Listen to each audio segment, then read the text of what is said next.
నమస్కారం JP news కు స్వాగతం.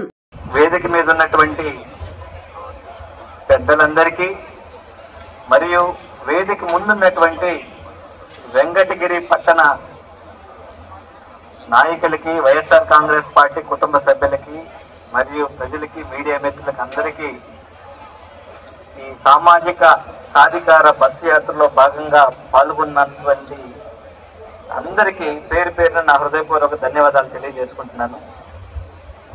ఈ సామాజిక సాధికార యాత్ర ద్వారా స్వాతంత్రం వచ్చినప్పటి నుంచి ఇప్పటి వరకు పరిపాలించినటువంటి ప్రభుత్వాల మధ్య తేడాలేంటి అనేది ప్రత్యేకంగా మనం చర్చించుకోవాల్సిన అవసరం ఉంది.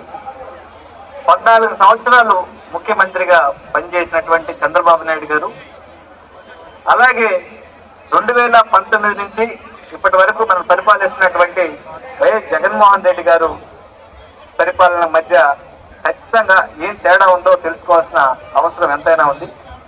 ఎందుకంటే ఎలక్షన్స్ సమీపిస్తున్న కొద్దీ చంద్రబాబు నాయుడు మరియు తన కొమ్ము కాస్తున్నటువంటి ఇతర తోక పార్టీలు కలిసి ప్రజలందరిలో విషాన్ని నింపే కార్యక్రమం చేస్తున్నాయి.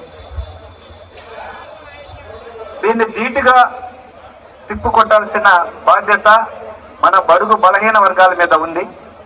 ఎందుకంటే దాదాపుగా 2,34,000 కోట్ల రూపాయలని మన కుటుంబాల ఆర్థిక అభివృద్ధి కోసం ఖర్చు పెట్టినటువంటి ఘనత స్వాతంత్రం వచ్చిన తర్వాత కేవలం వైఎస్ జగన్మోహన్ రెడ్డి గారు మాత్రమే చేశారు ఈ దేశంలో.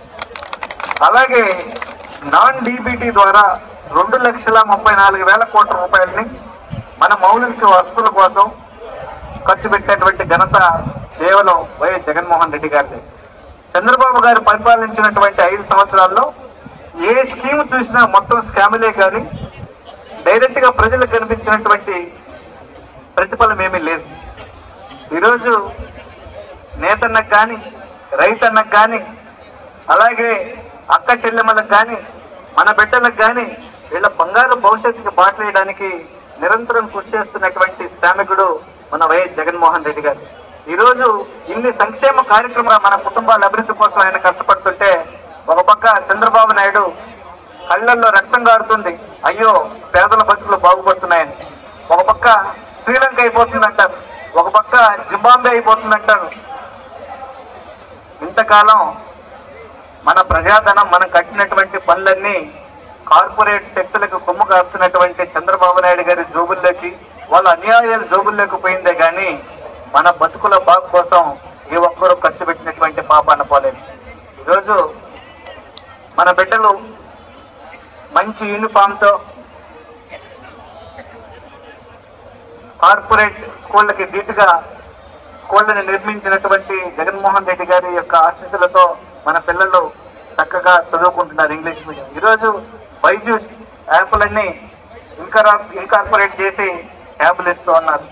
అలాగే అక్కలకి ఆసరా ద్వారా, చేయూత కార్యక్రమాల ద్వారా, చిన్న చిన్న చిరు వ్యాపారులకి చేయూత ద్వారా ప్రతి ఒక్క వర్గాలకి ఆర్థిక అభివృద్ధి చేస్తున్నటువంటి గౌరవ ముఖ్యమంత్రి వర్యుల్ని గుండెల్లో పెట్టుకొని మన నాయకుడిగా చూసుకోవాల్సిన బాధ్యత మన మీద ఉంది. ఈరోజు రాజ్యాధికారంలో భాగం, అలాగే వర్కుల్లో, అలాగే ఎక్కడ కూడా మన ఆత్మ గౌరవాన్ని తగ్గించకుండా మనం చూసుకున్నటువంటి జగన్మోహన్ రెడ్డి గారు, అలాగే చంద్రబాబు నాయుడు అయితే మన ఓటు బ్యాంక్ గాను, ఒక బానిసలు గాను చూస్తున్నాడు ఇంతకాలం. సో బానిసత్వానికి మీద తిరుగుపడాల్సిన అవసరం ఎక్కువ ఎంతైనా ఉంది. ఎందుకంటే తను మళ్ళీ ఎలాగైనా అధికారం చేకించుకోవాలని దురుద్దేశంతో విషాన్ని నింపే కార్యక్రమం చేస్తున్నారు. కాబట్టి మన కుటుంబాల్లో, మన స్నేహితులకి, ప్రతి ఒక్కరికి మనం జగన్మోహన్ రెడ్డి గారు చేసినటువంటి కార్యక్రమాలు వివరించి చెప్పాల్సిన బాధ్యత మనందరి మీద ఉంది. అగైన్ మళ్ళీ 2024లో అత్యంత భారీ మెజారిటీతో జగన్మోహన్ రెడ్డి గారిని ముఖ్యమంత్రిగా గెలిపించుకోవాలి. అలాగే వెంకటగిరిలో మన రామన్న అందరికీ అందుబాటులో ఉంటూ ముక్కుసూటిగా ఉన్నట్టు మాట్లాడే మంచి మనిషి రామన్న. మనిషి ముందు ఒకలాగా, మనిషి వెనక ఒకలాగా మాట్లాడే వ్యక్తిత్వం రామన్నది కాదు. కాబట్టి అలాంటి మంచి మనిషిని మనందరం గుండెల్లో పెట్టుకుని మెజారిటీతో గెలిపించుకోవాలని మనస్ఫూర్తిగా ఆశిస్తూ మీ అందరి ఆశీస్సులు మళ్ళీ ఉండాలని కోరుకుంటూ నాకు ఈ మంచి అవకాశం ఇచ్చినటువంటి మీ అందరికీ మరోసారి కృతజ్ఞతలు తెలియజేసుకుంటూ సెలవు తీసుకుంటాను.